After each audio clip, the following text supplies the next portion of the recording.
आज की ताजा खबरों के इस अपडेट में बात करेंगे देश भर की तमाम बड़ी और काम की खबरों के साथ ही सरकार की ओर से आज लिए गए कुछ महत्वपूर्ण फैसलों जारी किए गए कुछ नए नियमों की।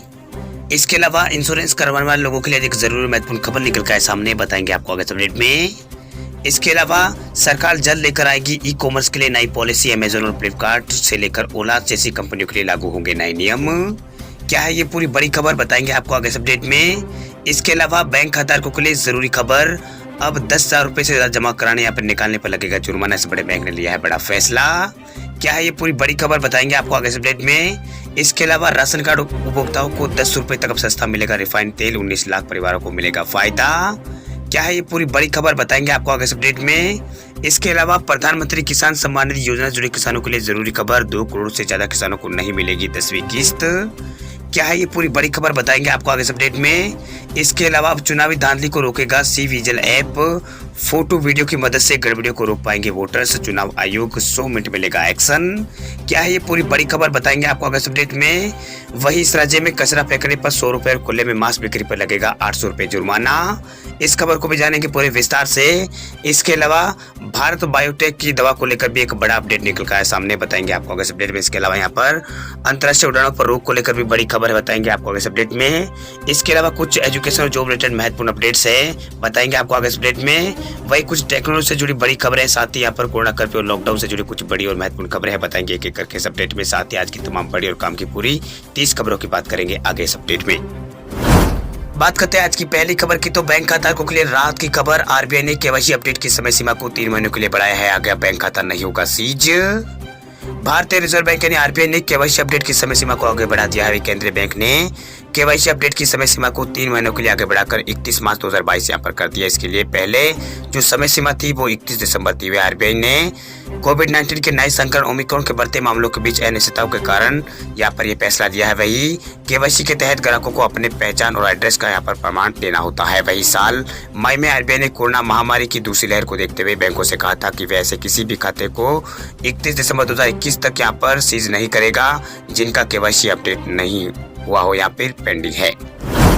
वही बात करते हैं अगली खबर की, तो ईपीएफओ ने सब्सक्राइबर्स को दी है बड़ी राहत। अब 31 दिसंबर के बाद भी कर सकेंगे ई नॉमिनेशन। अगर आप भी नौकरी पेशा और आपके पास पीएफ अकाउंट है तो आपके लिए जरूरी खबर। दरअसल एम्प्लॉय प्रोविडेंट फंड ऑर्गेनाइजेशन यानी ईपीएफओ ने अपने अकाउंट होल्डर्स को बड़ी राहत देने का ऐलान यहाँ पर किया है। ईपीएफओ ने ई नॉमिनेशन के जरिए नॉमिनेट करने की आखिरी तारीख यहाँ पर बढ़ा दी है। अब पीएफ अकाउंट होल्डर्स 31 दिसंबर 2021 के बाद भी ई नॉमिनेशन यहाँ पर कर सकेंगे। वही ईपीएफओ ने ये नहीं बताया है कि इसकी डेडलाइन कब खत्म होगी। हालांकि ईपीएफओ ने अपने अकाउंट जो पीएफ अकाउंट होल्डर्स है उसको सुझाव दिया है कि वो अपना जो ई नॉमिनेशन है वो जरूर यहाँ पर करें। चलिए बात करते हैं अगली खबर की, तो सरकार जल्द लेकर आएगी ई कॉमर्स के लिए नई पॉलिसी। अमेजोन फ्लिपकार्ट से लेकर ओला जैसी कंपनियों के लिए लागू होंगे नए नियम। देश में सरकार जल्द ही ई कॉमर्स पॉलिसी और ई कॉमर्स नियमों के संशोधित वर्जनों को यहाँ पर जारी करेगी, जिसमें सभी ऑनलाइन ट्रांजैक्शन के लिए विस्तृत गाइडलाइन यहाँ पर शामिल होगी। इसमें सभी डिजिटल ई कॉमर्स और इसके अलावा यहाँ पर सर्विस प्रोवाइडर जो होंगे वो सभी कवर होंगे। इसमें यहाँ पर मार्केट प्लेस और राइड कंपनियां और टिकटिंग कंपनियां और इसके अलावा पेमेंट कंपनियां भी इसमें शामिल होगी। वही इकोनॉमिक्स टाइम्स की रिपोर्ट के मुताबिक इस बात पर ध्यान दिया जा रहा है कि दोनों ड्राफ्ट जो है उसको समान समय पर यहाँ पर जारी किया जाएगा और ये एक दूसरे के यहाँ पर तोलमेल के साथ यहाँ पर दोनों आएंगे, यानी इस दोनों में यहाँ पर तालमेल यहाँ पर होगा जिससे गलतफहमी कोई जगह ना बचे। वही वाणिज्य मंत्रालय के तहत department of promotion of industry and internet trade यानी डीपीआईटी ने यहाँ पर ड्राफ्ट ई कॉमर्स पॉलिसी यहाँ पर जारी करेगा, जिसमें ऑनलाइन व्यापार और डिजिटल ई कॉमर्स पॉलिसी में कमियों का समाधान यहाँ पर किया जाएगा। चलिए बात करते हैं अगली खबर की, तो हर किसी को नहीं मिलेगा टर्म लाइफ इंश्योरेंस, बदल गए हैं नियम। अगर आप भी टर्म इंश्योरेंस लेने की सोच रहे हैं तो उसे लेना अब आपके लिए आसान नहीं रहने वाला है, क्योंकि नए नियमों के मुताबिक अगर आपकी कमाई 5 लाख रुपए से कम है और आप ग्रेजुएट नहीं है तो देश में मौजूद टॉप प्राइवेट कंपनियां आपको यहाँ पर टर्म इंश्योरेंस नहीं देगी। वही एडा ने कम कमाने वाले लोगों के लिए स्टैंडर्ड टर्म इंश्योरेंस का ऐलान यहाँ पर तो किया है, लेकिन कंपनियों का प्रीमियम सामान्य पॉलिसी के मुकाबले 3 गुना तक है या फिर कम अवधि के लिए पॉलिसी ऑफर यहाँ पर की जाती है। आपको बता दें कि कोविड के क्लेम बढ़ने के बाद कंपनियों ने शर्तें जो है उनको यहाँ पर जो शर्तों में यहाँ पर सख्ती यहाँ पर बढ़ाई है। वही टर्म इंश्योरेंस लाइफ इंश्योरेंस का एक यहाँ पर प्रकार है जो जीवन की अनिश्चितताओं के खिलाफ विस्तृत आर्थिक सुरक्षा पेश करता है। आपके द्वारा खरीदे गए टर्म इंश्योरेंस प्लान के आधार पर पॉलिसी की अवधि के दौरान आपके असामयिक मौत की स्थिति में आपके परिवार को यहाँ पर बीमित राशि यहाँ पर मिलेगी। आपकी गैर मौजूदगी में मिला पैसा आपके परिजनों को आर्थिक कठिनाइयों का सामना यहाँ पर करने में मदद यहाँ पर करेगा। वही बात करते हैं अगली खबर की, तो पंजाब विधानसभा चुनाव से पहले राज्य सरकार का बड़ा फैसला, आशा वर्कर्स को दिया जाएगा 2500 रुपए का मासिक भत्ता। पंजाब सरकार ने आशा वर्कर्स को सुनिश्चित मासिक भत्ते के रूप में 2500 रुपए देने का फैसला किया है। मुख्यमंत्री चरणजीत सिंह चन्नी ने इस फैसले का ऐलान करते हुए कहा है कि आशा कार्यकर्ताओं को इंसेंटिव के आधार पर पूर्व में प्राप्त राशि के मुकाबले 2500 रुपए का निश्चित मासिक भत्ता दिया जाएगा। चलिए बात करते हैं अगली खबर की, तो रेल यात्रियों के लिए अच्छी खबर, आईआरसीटीसी ने फिर से शुरू की है ये काम की सर्विस।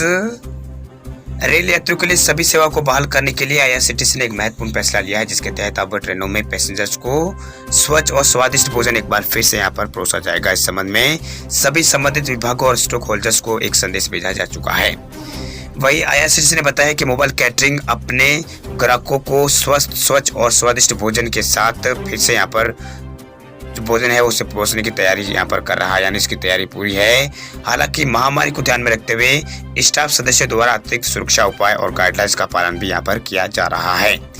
वही आईआरसीटीसी ने कोरोना महामारी को देखते हुए कुछ गाइडलाइंस भी यहाँ पर जारी की है, जिसमें व्यक्तिगत स्वच्छता बनाए रखना है, सोशल डिस्टेंसिंग का पालन करना है, अनिवार्य रूप से फेस मास्क पहनना है और कर्मचारियों के लिए थर्मल स्कैनिंग अनिवार्य कर दिया गया। इसके अलावा कोविड उपयुक्त व्यवहार क्रम के लिए यहाँ पर कर्मचारियों की ट्रेनिंग भी यहाँ पर ली जाएगी, ये यहाँ पर आईआरसीटीसी से बताया गया है।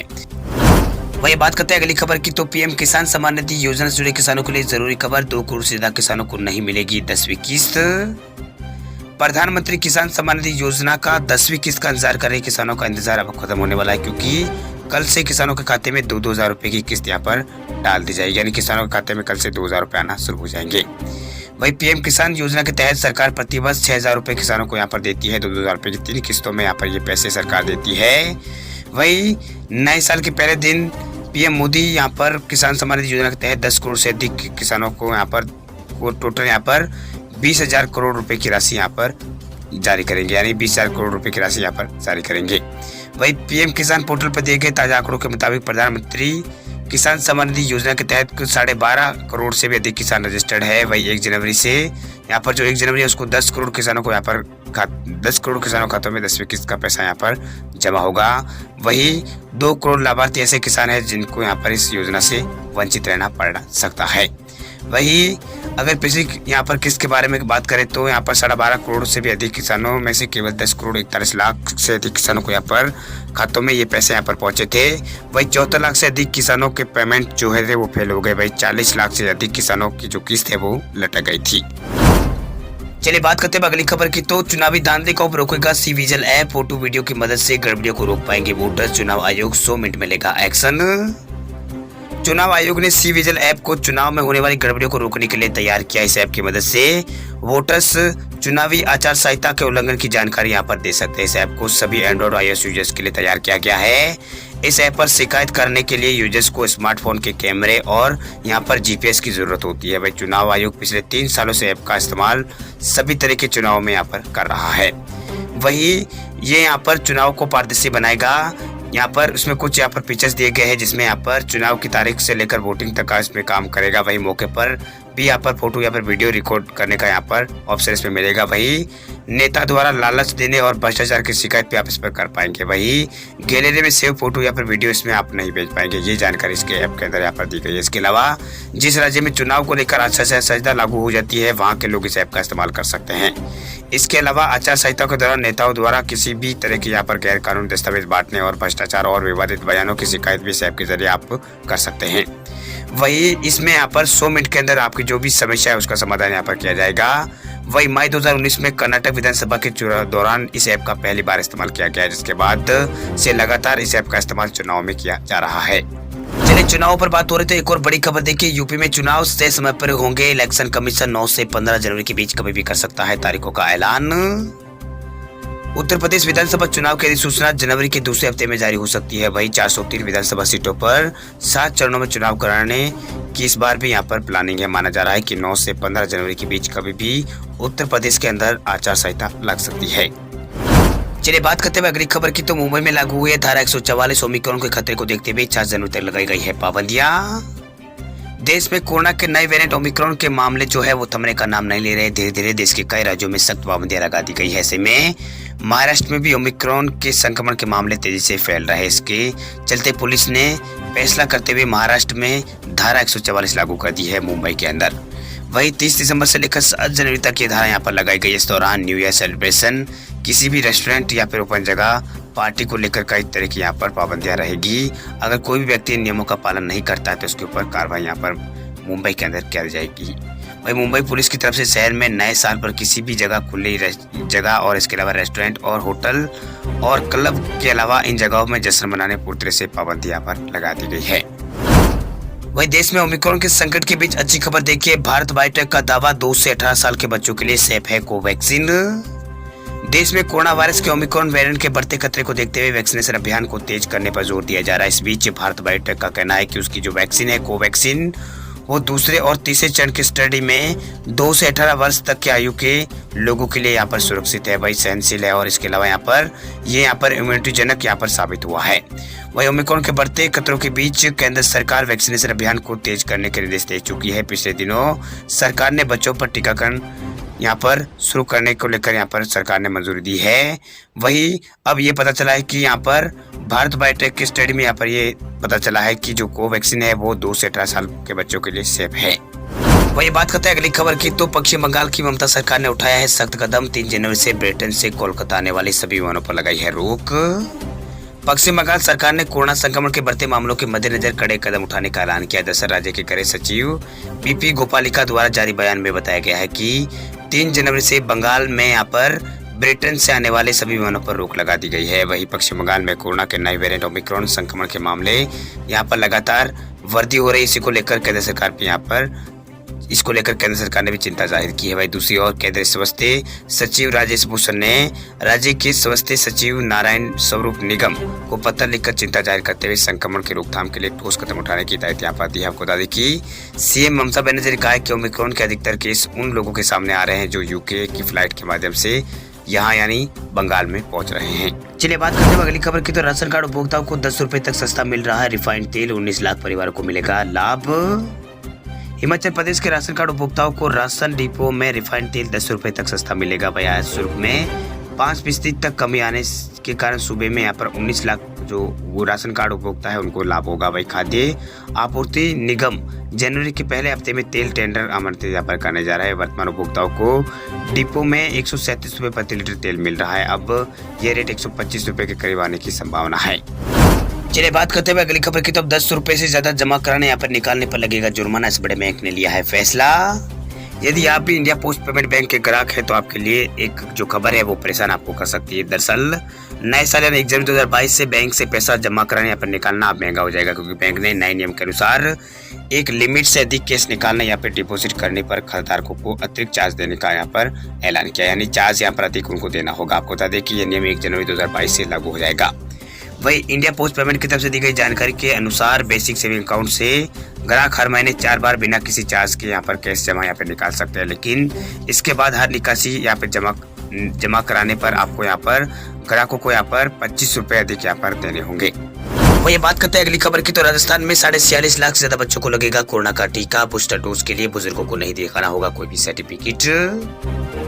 राजस्थान के अंदर 15 से 18 वर्ष की उम्र वाले 40,51,000 से ज्यादा बच्चों को पहले चरण में टीका लगाने का लक्ष्य यहाँ पर सरकार ने रखा है, जिसमें सरकार ने यहाँ पर इस उम्र के बच्चों की संख्या फिलहाल यहाँ पर 51,11,000 के करीब आकलन यहाँ पर की है। वही केंद्र सरकार का data register general of India के आंकड़ा थोड़े से अलग है। वही केंद्र सरकार के मुताबिक आंकड़ों में राजस्थान में 15 से 18 साल की उम्र वाले बच्चों की संख्या देश भर में उत्तर प्रदेश, बिहार, महाराष्ट्र और इसके अलावा मध्य प्रदेश, बिहार के बाद आती है। आपको बता दें कि उत्तर प्रदेश में इस एज ग्रुप की जो संख्या है वो 1,14,40,000 से ज्यादा है। इसके अलावा 60 साल या उससे ज्यादा उम्र के लोगों को जो पहले किसी यहाँ पर गंभीर बीमारी से ग्रसित है उनके लिए 10 जनवरी से यहाँ पर बूस्टर डोज का यहाँ पर कार्य शुरू हो जाएगा। वह राजस्थान में यहाँ पर सरकार ने कहा है कि ऐसे लोगों की संख्या राजस्थान में 13,67,000 से ज्यादा है।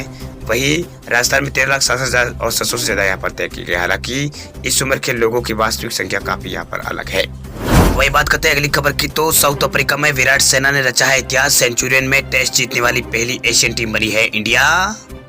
भारतीय क्रिकेट टीम ने विराट कोहली की कप्तानी में इतिहास रचते हुए साउथ अफ्रीका को सीरीज के पहले मैच में 113 रन से हरा दिया। वही टीम इंडिया सेंचुरियन के स्पोर्ट पार्क मैदान में टेस्ट जीतने वाली पहली एशियन टीम यहाँ पर बन गई। इससे पहले उसने 2 टेस्ट यहाँ पर खेले थे भारतीय टीम ने, लेकिन दोनों में ही भारत को यहाँ पर हार देखने को मिली है, हार झेलनी पड़ी थी।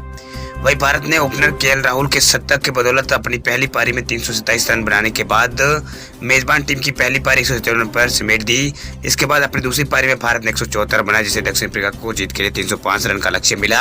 वही लक्ष्य का पीछा करते हुए दक्षिण अफ्रीका की पूरी टीम 101 रन ही बना पाई। वही भारत ने 3 मैचों की टेस्ट सीरीज में 1-0 की बढ़त यहाँ पर बना ली है। वही बात करते हैं अगली खबर की, तो दिल्ली में ओमिक्रॉन का खतरा, अब घर पर ही होगी शराब की डिलीवरी। देश की राजधानी दिल्ली में कोरोना वायरस और ओमिक्रॉन वेरिएंट के बढ़ते मामलों को देखते हुए सरकार ने शराब की होम डिलीवरी शुरू कर दी है। वह सरकार का कहना है कि लोग शराब लेने के लिए अपने अपने घरों से ना निकले, इसी कारण ये फैसला यहाँ पर लिया गया है। बयान में कहा गया है कि शराब खरीदने के दौरान लोग एक दूसरे के संपर्क में आ जाते हैं और इससे संक्रमण का फैलने का जो खतरा है वो बढ़ जाता है। वही दिल्ली सरकार ने यह फैसला ऐसे समय में यहाँ पर लिया है जब दिल्ली में यहाँ पर येलो अलर्ट लागू है। वही राज्य सरकार की ओर से जारी नोटिफिकेशन में कहा गया है कि लाइसेंस धारक केवल मोबाइल या फिर ऑनलाइन वेब पोर्टल के जरिए ही घरों में यहाँ पर शराब की डिलीवरी कर सकेंगे। वही शराब के ये ऑर्डर दिल्ली के लिए यहाँ पर कौन से ऐप पर और कौन से ऑनलाइन पोर्टल पर यहाँ पर ये ऑर्डर यहाँ पर किए जा रहे हैं, इस बारे में कोई फिलहाल घोषणा नहीं की गई है, न ही किस ऐप कंपनी के बारे में अभी तक यहाँ पर सरकार की ओर से घोषणा हुई है। वही बात करते हैं अगली खबर की, तो मध्य प्रदेश के शहर में कचरा फेंकने पर 100 रुपए और खुले में मांस बिक्री पर लगेगा 800 रुपए जुर्माना। मध्य प्रदेश के होशंगाबाद में स्वच्छता सर्वेक्षण में बेहतर प्रदर्शन के लिए नगर पालिका ने जुर्माने की यहाँ पर जो राशि है वो तय कर दी है। इसमें कचरा फेंकने वाले या फिर गंदगी करने वालों पर 9 तरह के वर्गों में 100 रुपए से लगाकर 800 रुपए तक का जुर्माने का प्रावधान किया गया है। इस बार सबसे तेजी से आगे बढ़ने वाले नगर निकायों में नगर पालिका होशंगाबाद को दिल्ली में सम्मान मिला है।